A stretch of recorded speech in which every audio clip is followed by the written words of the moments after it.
বিয়ের 5 বছর পর চলে গেলাম হানিমুনে। তাও আবার কোথায় জানো তো? কক্সবাজার সেন্ট মার্টিন। যাই হোক, ওখানে গিয়ে কি কি করলাম, কিভাবে গেলাম, সব কিছু থাকছে এই ভিডিওতে। সো হাই এভরিওয়ান, সবাই কেমন আছো? আমরা তো অনেক ভালো আছি। আর জানো তো, ঘুরতে গেলে মানুষের মন অটোমেটিক অনেক ভালো হয়ে যায়। যেহেতু আমরা নেত্রকোনার থেকে কক্সবাজার যাচ্ছিলাম, যেহেতু আমাদের নেত্রকোনার থেকে রাত্রে বাস ছিল এয়ারপোর্ট আসার। এয়ারপোর্ট আসতে আসতে আমাদের 4টা সাড়ে 4টা বেজে যায়। আর আমাদের ফ্লাইট ছিল 7টা 20-এ। যেহেতু আমরা অনেক সকালে পৌঁছেছি, এয়ারপোর্টের দরজা এখন পর্যন্ত খুলিনি। ওয়েটিং রুম খোলা ছিল, ওয়েটিং রুমে আমরা কিছুক্ষণ রেস্ট টেস্ট নিচ্ছিলাম, নাস্তা টাস্তা খেয়ে 6টা সাড়ে 6টার দিক দিয়ে এয়ারপোর্ট খুললো। দেন আমরা ভিতরে গিয়ে ব্যাগগুলো দিয়ে দিলাম চেকিংয়ে। ও হ্যাঁ, আমি তো বলতেই ভুলে গিয়েছি, ভিডিওটি ছিল 2025 সালের। দেখো, দীর্ঘ 1 বছর পর আমি ভিডিও এডিট করতে বসেছি। ঠিক এই সময় আমরা গত বছর কক্সবাজার সেন্ট মার্টিন গিয়েছিলাম। বাট আজ দিব কাল দিব করতে করতে আসলে ভিডিও মেক করাই হয়নি। দেন ভাবলাম 2026 সালে ঠিক এই সময়টাই আমি ভিডিওটা আপলোড করব। তাই এখন বসে পড়েছি এডিট করতে। তারপর আমাদের সকল চেকিং টেকিং শেষ হয়ে আমরা ওইখানে ওয়েটিং রুমে ওয়েট করছিলাম, আর বন্ধু সোনার সাথে এখানে একটু খেলা করছিলাম। এয়ারপোর্টের ভিতরে আমার সব থেকে বেশি ভালো লেগেছে বেবি ফিডিং রুমটা। এখানে এসে আমি বাবুকে ফিট করিয়ে দেন হালকা পাতলা একটু নাস্তা খাওয়ালাম, ডাইপার টুপার চেঞ্জ করলাম। তুই বলতে এই জিনিসটা আমার অনেক ভালো লেগেছে, যে বেবিদের কথা চিন্তা করে একটা এক্সট্রা রুম বানিয়েছে, বেশ ভালো লেগেছে। কিন্তু ওর আমাদের কল চলে আসছে ফ্লাইটের। বেসিক্যালি আমাদের ফ্লাইট ছিল 7টা 20-এ, বাট আমাদের কল আসতে আসতে মিনিমাম 8টা 10-15 বেজে গিয়েছিল। জাস্ট ভারী কুয়াশার জন্য আমাদের ফ্লাইট ডিলে ছিল।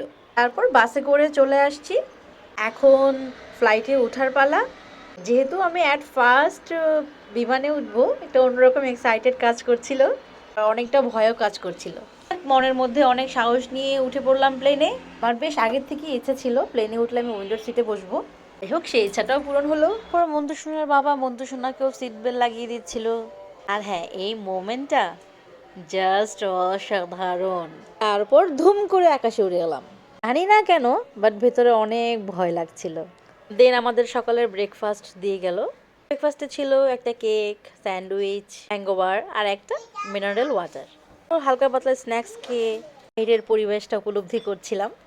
জানো তো, আমার কপালটা আসলে এত খারাপ ছিল, এত কুয়াশার কারণে নিচের ভিউ কোনো কিছু দেখা যাচ্ছিল না। বাট কিছুই করার নেই, এইটুকু আমাদের ভাগ্যে আছে, অতটুকু নিয়ে সন্তুষ্ট থাকা ভালো।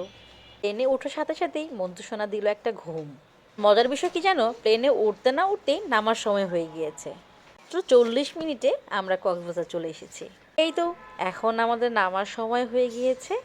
এই মোমেন্টটা যেই ভয় লাগছিল আমার, বাট আমি এনজয় করছিলাম মনে অনেক অনেক সাহস রেখে।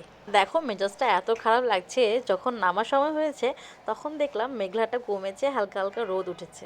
ঢাকায় এত পরিমাণ শীত। আর জানো তো, কক্সবাজারে এত গরম ছিল, রিয়েলি আমার গা পুরো জ্বালা পোড়া করছিল গরমে। আমরা প্লেন থেকে নেমে কিছু ছবি টবি ক্লিক করলাম। এখন আমরা রওনা হবো রিসোর্টের উদ্দেশ্যে। আর আগে আমাদের ফ্রেশ হতে হবে। সব থেকে বড় কথা হলো একটু রেস্ট নিতে হবে। আমার মন্তু সোনাও অনেক ক্লান্ত, সাথে সাথে আমরাও অনেক ক্লান্ত।